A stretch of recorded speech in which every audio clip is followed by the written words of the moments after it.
Hi, this is Drew Jones of Drew's Guitar Shop in Seattle, Washington, and this is going to be kind of a follow-up video to a video I put out a while back called How Low is Too Low with regard to fretwork.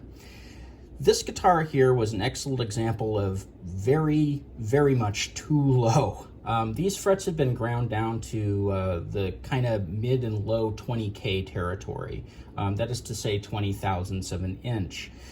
And I did have a problem with this guitar that I described in that video, which is that at a certain point when you start grinding down frets, they become extremely hard to remove. And that creates a problem when you go in for a refret. So usually when we are looking at fretwork on a guitar, we want to do a couple of level crown and polishes on it before we explore doing a full refret. And the problem with going too low with those level crown and polishes is that when it comes time to do that refret, it becomes harder to do. And I'll show you why. In that video, I kind of described how it gets harder for me to get a hold of the fret with this tool here.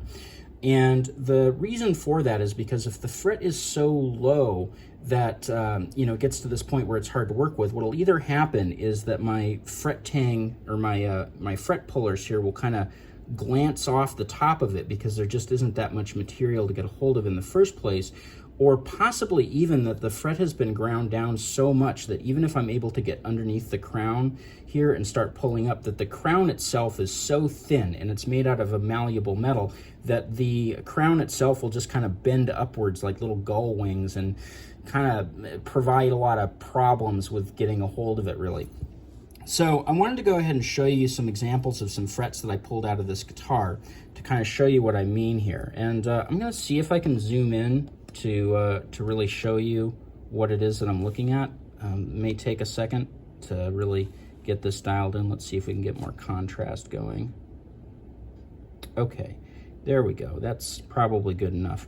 Sorry about my dirty nails here. I do work in a shop, but you can see how mangled that fret end is where I started to pull this thing up, and it's just because the crown on this thing is just barely there.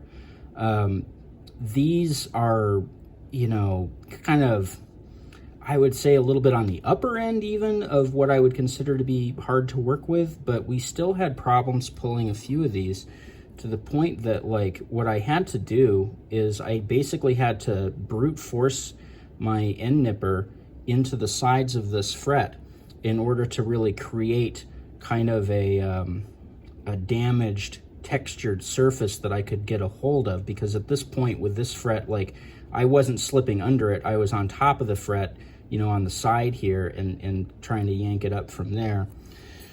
And there were a number of them that were like this that were just very, very hard to pull. I'm just kind of showing you a few examples that I pulled out of the pile. But when this type of thing comes into a repair shop, it is one of those things that a luthier will look at and be like, this is going to be one of those jobs that I'm going to have to charge extra for because I know that this is going to take more time than it would normally take to do this job, if this weren't the case. And so part of the issue with grinding those frets down, at least as far as the customer is concerned, is that it may cost more money when the guitar goes in for that refret if the frets have been leveled down too low. I mean, frets that are down this low are not great for the fretboard either. It'll usually have more pitting in it just because the frets aren't doing as good a job of keeping the, fingers and strings and everything from kind of grinding into the wood, which isn't great for your instrument. But, you're also probably not getting the best tone out of this, and the intonation might be a little off too. So there's just not a really good reason to grind frets down this low. There's just really not.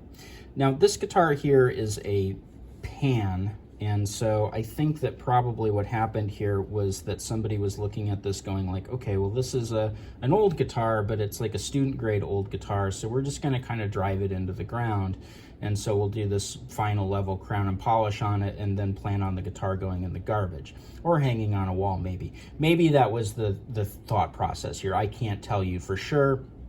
But that seems to me like a probable case.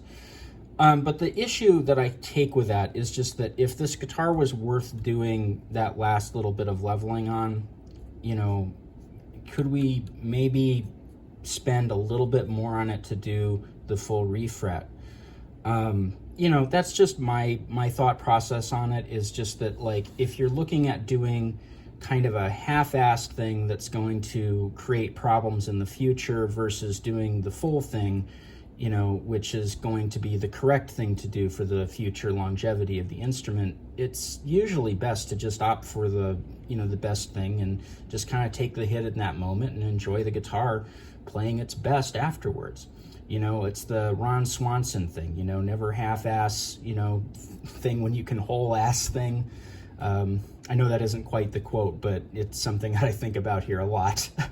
But yeah, this repair job became very problematic when going to pull these frets, just because of how mangled I had to get these in order to really get a good grip on them in some instances. And it creates other problems too, because, you know, when you're doing this, you're working with a soldering iron, an 80-watt soldering iron, which can burn the wood. And when you're operating with something that hot this close to the fretboard, because there's not enough material here to raise it up, the likelihood of burns here or damaged inlays increases quite a lot, just because of how much closer than normal that soldering iron is coming to the wood. And the thing is that there's not really any way around that. We need that soldering iron to pull frets.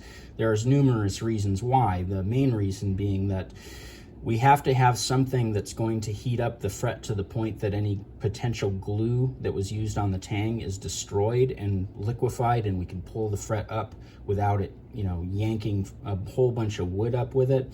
It's also kind of theorized by some luthiers that, you know, and you can see this when you touch the iron to the fret, that, you know, there's this kind of bubbling oil that kind of seeps up from the rosewood or ebony or whatever that you're using, and that helps lubricate the slot as the fret comes out. I would say that another factor here probably is that it expands things a little bit, just because heat causes things to expand, and the wood probably has a lot more expansion potential than the metal in the fret, and so it probably helps the slot kind of, you know, widen and kind of let that fret go when you go to pull it. So I think that there are probably numerous reasons why we use that iron, but we do need to use that iron when pulling, and it becomes a lot more dangerous to use that iron around the fretboard when the frets are this low.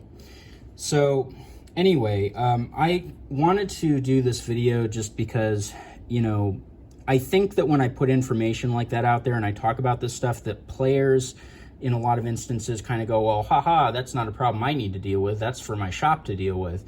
Well, and it's just really not the case. The stuff that we deal with here is going to affect the player either in the form of work that isn't really up to par, that's going to cause the instrument to kind of play wonky, or it's going to affect the player in the amount of money that the repair costs are when it does finally come into the shop.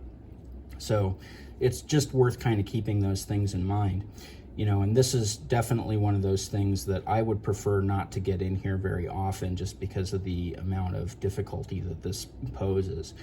You know, just keep in mind there are a lot of frets on here, and so if they're all ground down super low and they're all super hard to pull, well, you can imagine if that adds like 5 minutes onto, you know, pulling like, you know, 20 or 21 frets out, that kind of adds up to, you know, a bit of time by the time you get done with that job.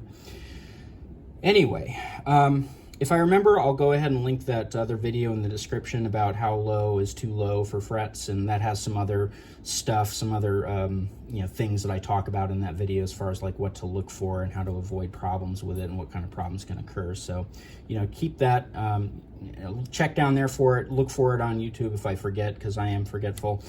And otherwise, you know, if you enjoyed this video, link it around to friends who might also enjoy it. You know, if you feel like dropping me a tip, there is a Ko-Fi and Patreon link in the description of the video. Also, a link down there to my Reverb page where I sell some stuff. You might check that out. Might be something cool there for you. And a link to my website where you can find my contact information and my pricing information regarding my fretwork. There's also a page there that I wrote on caring for stringed instruments, and that may also have some useful tips for folks. And recently I added a well, a page extremely relevant to this, which is all about fretwork, and you can find that by going to my price page and clicking on any of the hyperlinks under fretwork. It'll take you right to it. Talks about stainless steel, gold Evo, doing a compound radius on a guitar, going fretless, and basically anything that you could want to know. And if you don't find something you're looking for there, just shoot me an email, let me know what it is, because I'm trying to make that page as thorough as possible. Anyway, this has been Drew Jones of Drew's Guitar Shop in Seattle, Washington. Thank you for watching.